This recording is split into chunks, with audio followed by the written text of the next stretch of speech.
Assalamualaikum warahmatullahi wabarakatuh. Waalaikumsalam. Om Swastiastu, salam kebajikan, namo buddhaya, shalom, dan salam sejahtera untuk kita semua. Yang terhormat Koordinator Substansi Penguatan Perguruan Tinggi Bapak Dr. Andes Endang Taryono, Ketua Pengurus Yayasan Wijaya Kusuma Surabaya, Ketua Yayasan Wijaya Kusuma Bapak Dr. Andes Sujatmiko MM, dan Sekretaris Rektor Universitas Wijaya Kusuma Surabaya, Ketua Lembaga Layanan Perguruan Tinggi Wilayah 7, perwakilan dari Badan Intelijen Negara Bapak Pampa Nayaka, perwakilan dari Mabes Polri Bapak Dwi Rustanto, Subdit Visa Dirjen Imigrasi Bapak Wihadi Sutrisno, perwakilan Direktorat Kelembagaan Ibu Putri Nailatu Hima, Bapak Ibu para Wakil Rektor, para peserta BIMTEK, serta hadirin yang berbahagia. Dengan mengucapkan puji syukur kepada Tuhan Yang Maha Esa, malam hari ini kita dapat hadir dalam rangkaian undangan Direktorat Kelembagaan Direktorat Jenderal Pendidikan Tinggi, Riset dan Teknologi dalam acara bimbingan teknis layanan izin belajar mahasiswa asing dan izin penugasan dosen asing, kerjasama antara Universitas Wijaya Kusuma Surabaya dengan Direktorat Kelembagaan Direktorat Jenderal Pendidikan Tinggi, Riset dan Teknologi di Universitas Wijaya Kusuma Surabaya. Selaku panitia pelaksana dari kampus Universitas Wijaya Kusuma, izinkan kami melaporkan hal-hal sebagai berikut. Bahwa pelaksanaan bimbingan teknis izin belajar mahasiswa asing dan izin penugasan dosen asing dilaksanakan pada tanggal 21 sampai 23 Oktober 2021. Hari pertama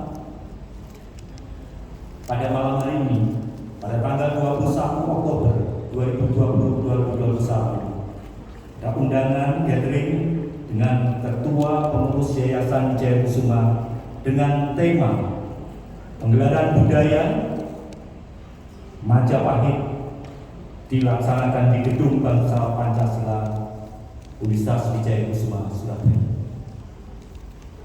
Sebagaimana kita ketahui bersama, Bapak Ketua Pengurus Yayasan Wijaya Kusuma Surabaya di masa beliau menjabat sebagai kepala bagian di Kota Surabaya, di pemerintahan Kota Surabaya pada tahun 1990, beliau melakukan penghijauan di Kota Surabaya. Kalau Surabaya saat ini hijau, itu juga karena berkat beliau pada masa itu. Di Kota Surabaya ada joglonisasi di setiap kecamatan dan kelurahan. Beliau sebagai penggagas, dan sekarang di setiap kecamatan dan kelurahan ada joglo-joglo yang ada. Kita bersyukur ada seorang ketua pengurus yang sangat peduli terhadap lingkungan. Kampus Wijaya Kusuma Surabaya, untuk Bapak Ibu para peserta BIMTEK besok pagi bisa melihat, menyaksikan sekitar kampus ini lebih dari 200 pohon-pohon langka ada di sini. Seluruh kota, di seluruh kota. Hari kedua pada tanggal 22 Oktober 2021, pelaksanaan bimbingan teknis layanan izin belajar mahasiswa asing dan izin penugasan dosen asing besok akan diselenggarakan di Bangsal Ponco Waliko. Gedungnya ada di sini, di tower sebelah depan gedung. Pada hari ketiga, tanggal 23 Oktober 2021 akan dilakukan nampak kilas sejarah Mojopahit, kerajaan yang besar pada masanya. Logo candi ini juga menjadi gambaran yang ada di kampus Waringin Unggul Universitas Wijayakusuma Surabaya, kampus budaya. Bapak Ibu dan Saudara, jumlah peserta yang mengikuti BIMTEK terdaftar ada 122 orang peserta dan dari 80 perguruan tinggi baik negeri maupun swasta. Kita sambut dengan meriah yang seharusnya dari Dikti itu hanya untuk Indonesia Timur, tapi nampaknya dari Indonesia Barat pun banyak yang hadir. Saya juga mengundang, saya sangat memberi apresiasi ada rektor dari Universitas Lancang Kuning, itu dari Sumatera. Bapak rektor yang hadir mohon berdiri, mungkin belum masuk di sini. Para peserta yang kami hormati, kami dari panitia juga memberikan layanan tim kesehatan karena di universitas kami ada fakultas kedokteran, fakultas yang pertama di Indonesia Timur, yaitu fakultas kedokteran di tempat kami. Akan siap membantu, menolong bila mana ada hal yang menjadi pusing dan sakit kepala. Lalu bagi yang berpergian pakai pesawat akan disediakan tes PCR besok jam 7 sampai jam 10 di depan Bangsal Pojo Waliko. Semua hasil tes PCR itu diakses di aplikasi Peduli Lindungi. Antar jemput peserta dari Hotel Haris ke Universitas Wijayakusuma juga dipersiapkan. Untuk menutup laporan selaku panitia, saya ingin sampaikan sebuah pantun untuk para peserta semuanya.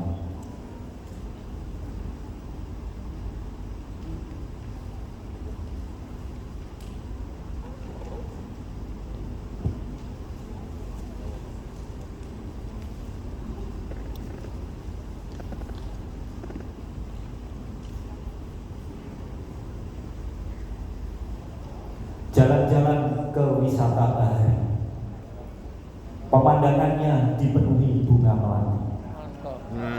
Kami segenap panitia BIMTEK siap melayani. Demi suksesnya BIMTEK dari Direktorat Kelembagaan Dirjen Dikti Riset dan Teknologi.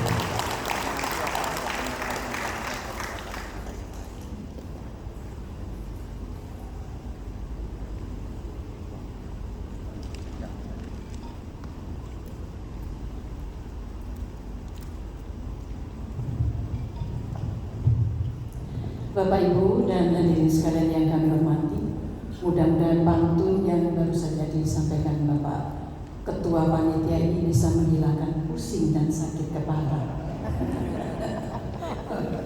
Bapak Ibu dan hadirin yang kami hormati, sebagai buah dari curahan tenaga pikiran yang sangat mendalam dari para pendiri institusi ini, maka telah diputuskan bahwa Candi Penataran yang dibangun pada masa kejayaan Kerajaan Majapahit menjadi lambang, dan Wijaya sebagai nama Yayasan Wijayakusuma. Hal inilah Bapak Ibu sekalian yang sangat menginspirasi para penentu kebijakan di institusi ini untuk membawa universitas ini tidak hanya sebagai kampus yang memberikan ruang untuk mengembangkan penalaran dan pengetahuan, tetapi sekaligus untuk mengembangkan, memberikan ruang untuk pembesaran budaya, sehingga kampus ini berpredikat sebagai kampus budaya. Berikut prakata Ketua Yayasan Wijayakusuma, Bapak Ibu sekalian, sebagai tuan rumah yang nanti sekaligus beliau akan berkenan memaparkan penalurian keluhuran keprabuan Brawijaya. Yang terhormat Bapak Dr. Andes Haji Sujatmiko MM, disilakan.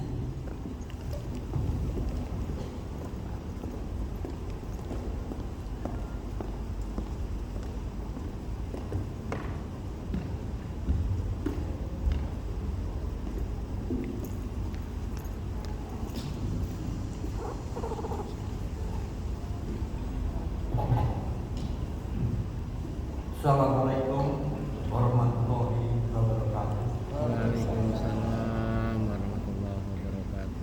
Bapak Grandes Endang Taryo yang kami hormati, serta Tek yang hadir malam ini, Bapak Rektor dan seluruh jajaran, serta para hadirin yang berbahagia.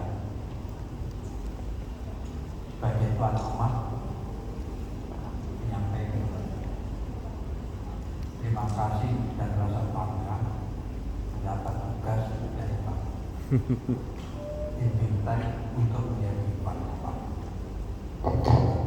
Namun kami mohon minta waktu untuk sekedar mengenalkan apa dan siapa Wijaya Kusuma Universitas Nogayarta.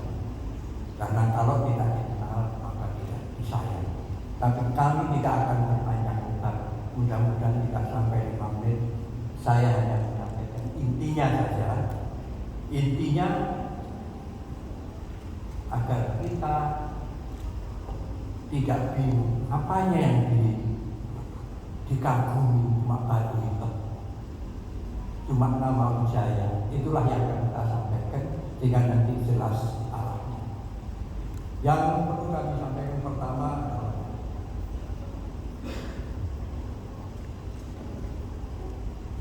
berkat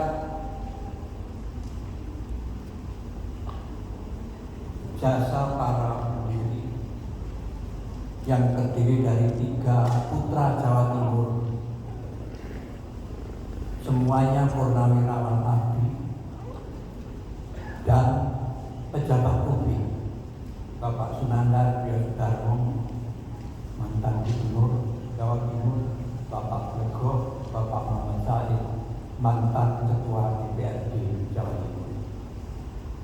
Setelah purna tugas bersepakat ingin melanjutkan pengabdiannya pada pemerintah melalui melaksanakan program pemerintah di bidang pendidikan dalam rangka mencerdaskan kehidupan bangsa. Itulah yang ada pemikiran beliau. Maka pada tanggal 31 Mei 80 berdirilah Yayasan Wijaya Kusuma, dan cita-cita itu tadi tidak akan terwujud kalau tidak punya universitas. Maka didirikanlah Universitas Wijaya Kusuma Surabaya pada tanggal 19 Juni 1981. Dan lagi Universitas Wijaya Kusuma Surabaya bukan Wijaya Kusuma Bunga, tapi Kusuma itu artinya putra penerus. Wijaya itu adalah Raden Wijaya atau Raden Susuro, pendiri dan raja pertama dari kerajaan Majapahit. Sebenarnya bukan sesuatu yang baru kalau didengungkan kampus budaya. Karena itu ini perlu disampaikan, yang dimaksud kampus itu sendiri adalah wahana dan sarana untuk proses belajar mengajar, pewarisan ilmu pengetahuan, aktivitas untuk pendewasaan dan pemberdayaan manusia, juga sebagai pusat kebudayaan di antara pusat kebudayaan lain yang ada di masyarakat, di mana masyarakat senantiasa melahirkan kompleksitasnya, ide, gagasan, aktivitas, nilai-nilai insani yang bersumber daripada budinya yang sudah diramu dengan ilmu, pengetahuan, dan pengalaman. Jadi itulah pengertian kampus, pengertian yang sudah lengkap, baik sebagai kampus semata yang dikenal masyarakat maupun unsur budaya yang melekat di situ. Kalau demikian, maka apa yang dimaksud kebudayaan kampus? Ada 2 unsur. kebudayaan kampus secara umum dan kebudayaan kampus izin secara umum. izin Pak, saya lagi Budaya belakang panti ya. Iya, nanti jam-jam budaya intelektualitas. Ya. Yang G, kedua, G. budaya Pak, ya. kualitas. G. Yang ketiga, Sama-sama Pak Utama. perbaikan kualitas. Yang keempat, budaya penelitian dan pengembangan. Sedangkan budaya kampus yang khusus, yaitu yang lahir sesuai visi misi dan lingkungan kampus sebagai bagian kebudayaan dunia yang akan membawa manusia menuju masa depan yang cerah, mengenal dirinya dan Tuhannya, serta menjadikan manusia sebagai insan berbudaya dan beradab. Nah, di Universitas Dayakusuma Surabaya itu lakonnya hanya dua, Candi dan Wijaya. Candi harus dimulai pengertiannya tidak hanya melihat sesuatu yang lama itu adalah residu masa kini, tapi yang lama bagi manusia bersejarah harus menemukan nilai-nilai kebaikan untuk dikembangkan, sedangkan nilai-nilai kekurangannya yang harus diawasi. Menurut pendapat sejarawan dari Jogja, Pak Sartono Kartodirjo, candi bukanlah sekedar monumen batu, melainkan warisan masa lalu. Jadi ini kesejarahan, monumen kisah, pusat ritus, jelmaan keilmuan, manifestasi seni, dan oase spiritualitas. Perlu saya sampaikan, ada peristiwa nyata seorang perwira Kodam Brawijaya, almarhum Kolonel Bambang Riyadi Bandono, yang pernah menjabat Ketua Bapeda Jatim, pernah melakukan kegiatan spiritualitas di dalam Candi Panataran menjelang hari ulang tahun Kodam, dan di sana dia memperoleh bisikan yang sekarang menjadi tema yang tertulis di baju para prajurit Birawa Anugerah. Itu didapat dari sana karena memang belum pernah mendengar. Begitu mendengar bisikan itu, maka diambillah paku atau pecahan kaca, digoreskan di tangannya sampai berdarah, bunyinya Birawa Anugerah. Inilah yang ditampilkan sehingga sekarang sudah menjadi slogannya Kodam 5 Brawijaya. Begitu juga pendapat Rabindranath Tagore dari India. Candi itu monumen sejarah dari abad ke abad, dari waktu ke waktu, yang tidak saja membantu.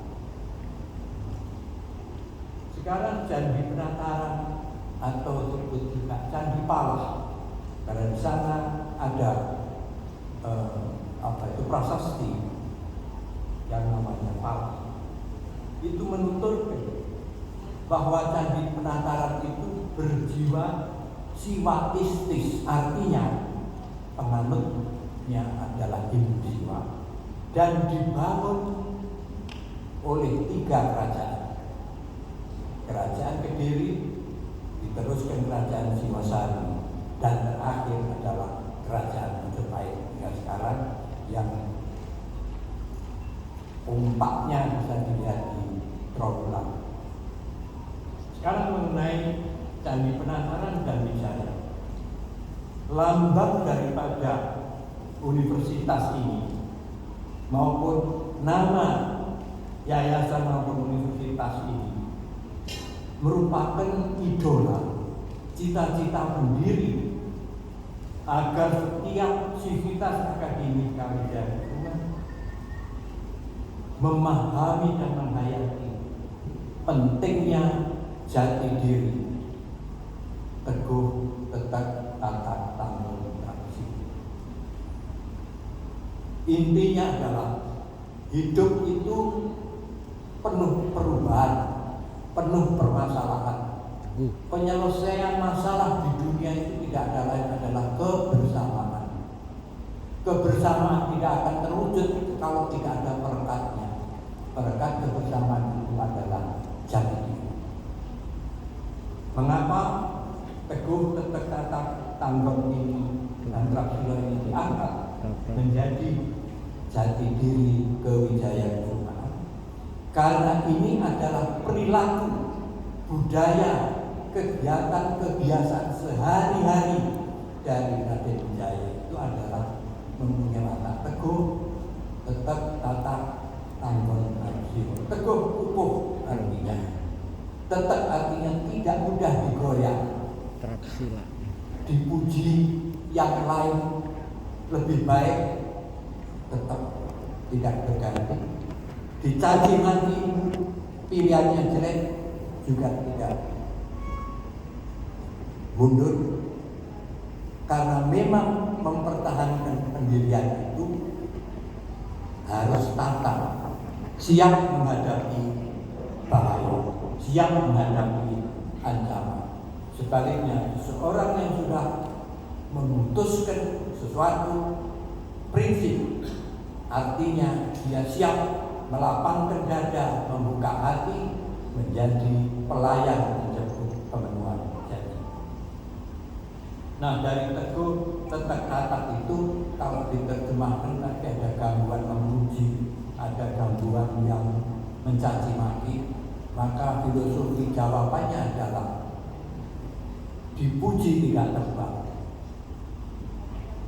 dicaci juga tidak tumbang, jadi jalan. Seterusnya adalah watak tanggon, amanah, dapat dipercaya, dan yang terakhir Trisila, perilaku, tata busana, tutur kata, dan pergaulan sehari-hari yang sopan santun menyebabkan sifat. Untuk melihat pribadi manusia, apakah itu teguh, tetap, tata, tanggung, tradisi, itu kata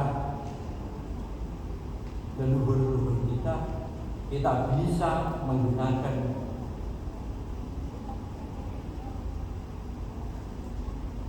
sebuah ilmu yang dinamakan sangkan paradigma, yaitu hastaka. Artinya melihat sikap manusia itu bisa dari samudra, bisa dari samirono angin, bisa dari kesmo rumah tanah, bisa dari waring air, bisa dari chandra surya dan dahana. Artinya dari samudra siap menerima kotoran apapun yang ada di air, berarti sifat yang penyayang. Angin yang menghembus ke segala penjuru menunjukkan keadilan. Ismo, tempat kita berpijak, waring, suka turun ke bawah, dan surya, penerang hari, siang hari, dan pemberi energi, sedangkan Condro Kartiko, penerang malam yang sekaligus menjadi penunjuk jalan.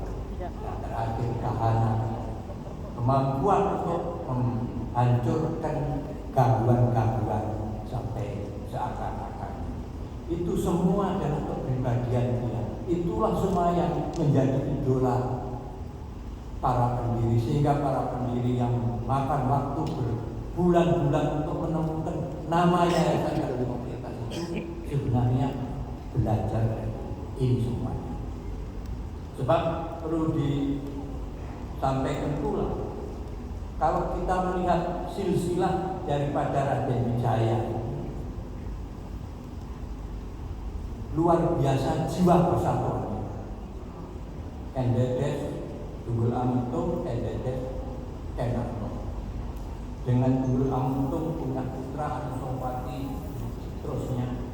Kemudian dengan Kenarto mempunyai keturunan sampai Raden Wijaya. Antara anak-anak berlainan bapak ini bertarung terus-menerus, tidak ada selesainya. Baru saat Raden Wijaya itu mau mengabdi pada Kertanegara dan diangkat jadi prajurit sampai panglima perangnya, maka damailah keturunan Tunggul Amuntung dan Kenarto. Itulah kebesaran daripada Raden Wijaya. Dan ini bukan main-main sekadar ingin dapat jabatan, tidak. Karena pada saat Raden Kertanegara itu melawan ke Pamalayu, kerajaan kosong, dihantamlah dia, ditusuk dari belakang oleh Jayakarta, pisangnya, dibantu oleh Ardaraja, anaknya yang juga sebetulnya menantu daripada Kertanegara. Habislah riwayatnya Kertanegara. Kesetiaan daripada Raden Wijaya itu nampak. Suatu saat tentara Kubilai Kantata datang untuk membalas dendam kepada Raja Singosari yang pada waktu itu adalah Kertanegara, tidak tahu kalau sudah meninggal, memotong telinganya pesuruh atau pelayannya Raja Tartar karena memaksa Kertanegara untuk menyerah. Ini dibalas. Kesetiaannya Raden Wijaya kepada Kertanegara itu dibuktikan. Disambutlah kedatangan tentara Tartar itu, dinyatakan saya sanggup membantu Anda menghadapi Kertanegara. Maka dalam waktu tidak terlalu lama habislah Jayakarta, karena yang jadi raja bukan Kertanegara tapi Jayakarta. Itulah pembelaan mati-matiannya, walaupun tadinya adalah permusuhan saudara-saudaranya yang baru bisa berhasil kalau usahanya yang menyatukan diri. Nah, yang saya ingin sampaikan di sini singkatnya saja, bagaimana generasi muda yang melihat tadi manfaatnya apa? Kok cuma hitam? Ya karena tidak dihidupkan. Maka maksud saya sekarang tampil di sini memperkenalkan itu adalah memperkenalkan bagaimana mengaksarakan kebesaran yang ada dalam pelukan batu, kebesaran yang ada di dalam kebesaran pribadi dari Raden Wijaya itu. Banyak macam, tadi sudah kita sampaikan bahwa candi itu mempunyai fungsi macam-macam, dari keilmuan dan kesenian. Itulah yang akan kita jabarkan sehingga kita tahu bahwa itu ada manfaatnya. Kembali kepada Raden Wijaya tadi yang belum saya sampaikan, salah satu keistimewaannya dia adalah PDLT. Jadi pengabdiannya itu penuh dedikasi serta tanpa celah. Semangat persatuannya kuat dan sudah menyatukan keluarganya, tahu balas budi pada mereka, maka Nambi, Sora, Arya Wiraraja diberi jabatan setelah dia raja, prajurit dan panglima perang yang buruk, serta dia adalah negara yang agung.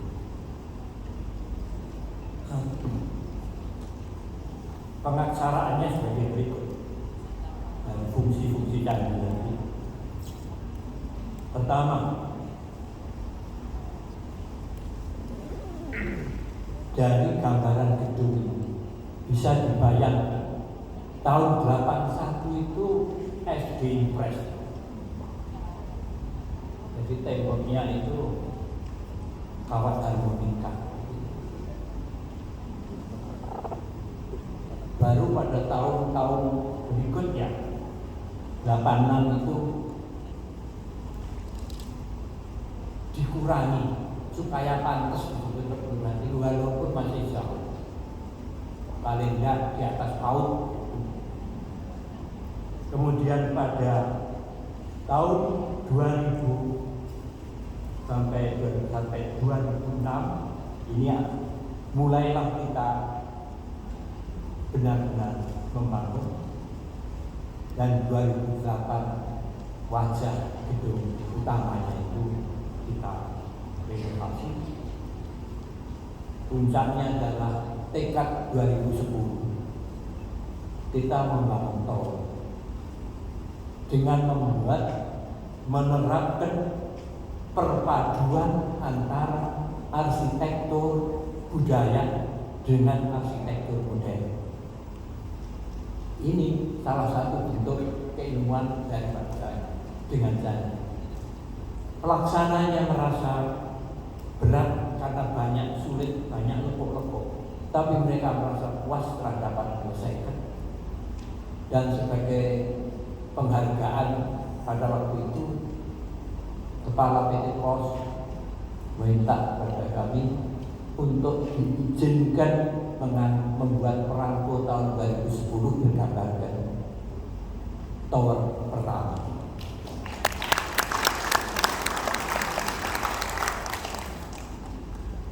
Semangat daripada pendiri dengan mengidolakan kebesaran yang tanam di dalam hitamnya batu itu menginspirasi kami untuk bisa lebih jauh lagi. Karena Mojopahit bisa sampai Madagaskar. Kalau kita bisa tower 1, mestinya bisa tower kembar, Twin Tower. Kita buat dengan segala kelebihannya, karena itu dinamakan Green Tower, bukan karena hijau aneka tanamannya yang sampai sekarang 235, tetapi penggunaan cahaya untuk penerangan dan sirkulasi air untuk menyiram tanaman, sehingga ditambah kecantikannya penemuan pernik-pernik seni sebagai apa yang dimaksudkan di tadi kita tanam di dalam gedung ini. Di dalam gedung itu tiang-tiangnya dibalut batik. Angin-angin pintu itu adalah gambaran batik yang diukir dan dipasang sehingga tidak ada duanya. Jadi disinilah ada semua. Karena itu di dalam hati kita, kenapa sih presiden sampai lurah tidak berseragam batik? Batik itu budaya mulai zaman dulu. Saya pernah ke telurnya hotel di Singapura, begitu ngadep yang saya lihat itu tampilan besar rumah-rumah di sawah beratap daun nyur kering, tapi tulisannya Istana Batik dengan garam batik. Itu Singapura. Nah kita ini penemu batik. Mantan presiden Afrika Nelson Mandela setelah tidak menjadi presiden Mandela itu tidak mau pakai jas, pakai batik sehari-hari sampai meninggal. Alangkah hebatnya kalau tiap daerah, batik SD, SMP, SMA, pegawai dibuat oleh pembatik dari daerah. Karena saya tahu batik itu mesti mengerjakan tetangga-tetangganya. Harganya jelas murah dan ekonominya dia akan jelas, pasarnya itu akan jelas. Tapi kenapa ini belum terbuka? Mudah-mudahan ada saatnya batik itu yang memang surganya di Indonesia bisa berkembang dengan baik. Nah, berbicara dengan batik Mojopahit, ada sejumlah jenis-jenis batik.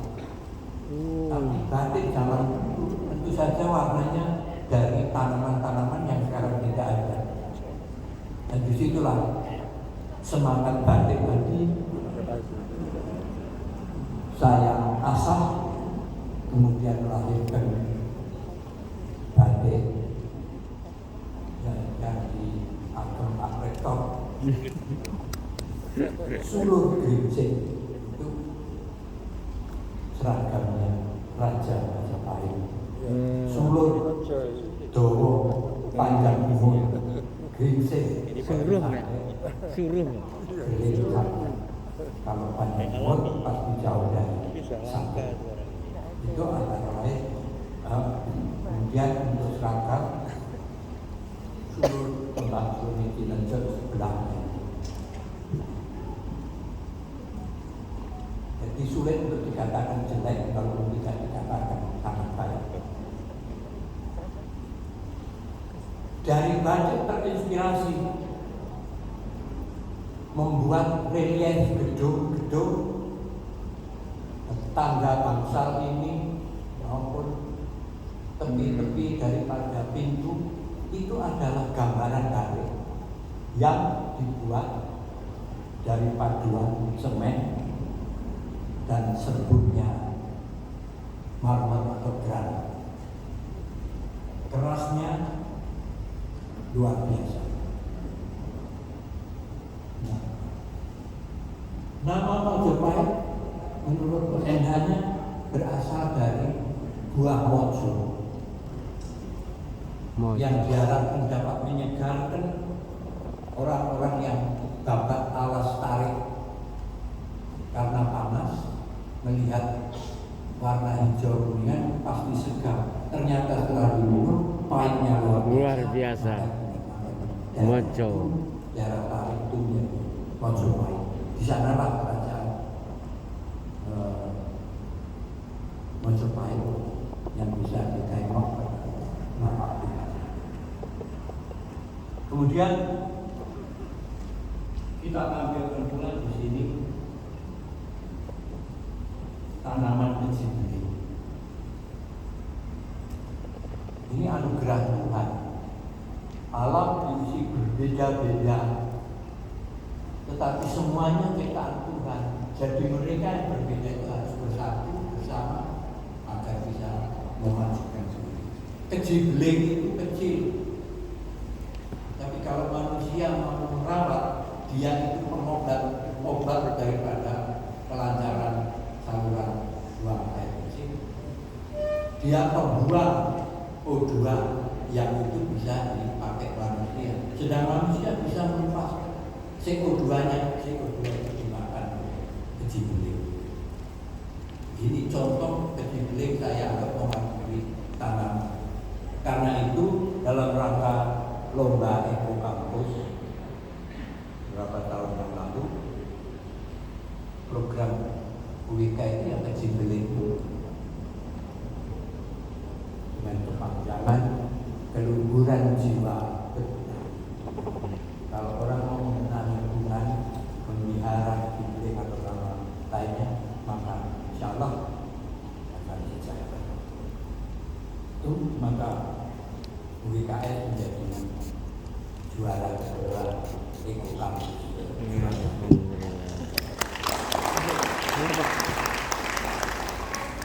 Saya membaca buku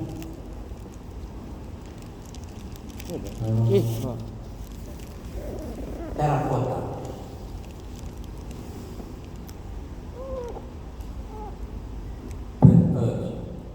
Yang isinya itu adalah pernik-pernik zaman dulu yang diambil di Belanda. Jadi kita tidak punya. Ternyata kita tidak kalah dalam membuat apakah itu pot, vas atau apa. Maka saya mencoba memadukan semen dengan butir-butir granit, kemudian membuat pot bunga, 2 pot bunga ini dan 2 vas binatang. Ini motifnya dari terakota yang saya ambil, kemudian saya coba membuat sepatu. Berarti dari candi itu dapat menghasilkan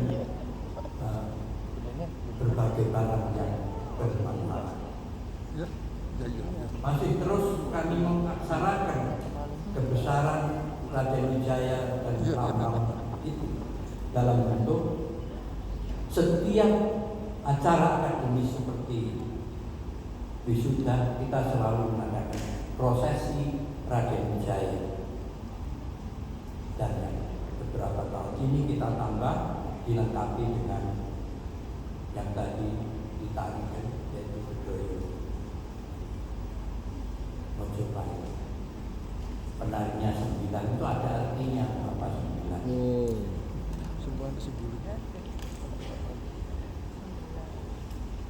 Dan fungsinya yang utama adalah ungkapan syukur kepada Tuhan dan doa bagi kesejahteraan, kedamaian negeri dan masyarakat. Belum puas dengan itu, kami juga mengambil batu-batu kali yang bisa dibayangkan beratnya dari daerah Trawulan, kita jadikan meja-meja maupun mahasiswa. Jadi tidak ada yang bisa menggerakkan, tidak ada yang bisa merusak. Barangkali sudah 3 menteri yang datang ke sini, duduk-duduk di situ, aneh, batu semacam ini. Padahal mengangkut dari lobi ke tempat tidak kurang 6 sampai 8 jam. Dan di situ saya melihat, kalau zaman dulu bagaimana yang belum ada alat. Nah, saya melihat hanya dengan pelepah pisang ditaruh di bawahnya, gotong royong 8 jam kira-kira 8 meter sampai kali berapa. Tapi masyarakat desa itu kan dapat penghasilan dari ngangkat batu. Sehingga mestinya di pinggir trotoar di kota itu mestinya batu alam, jangan batu plastik supaya menambah income penduduk. Begitu juga kursi-kursinya ini adalah bekas kayu-kayu jati benar yang kita sambung-sambung, tapi mungkin lebih cantik sehingga bisa dipamerkan.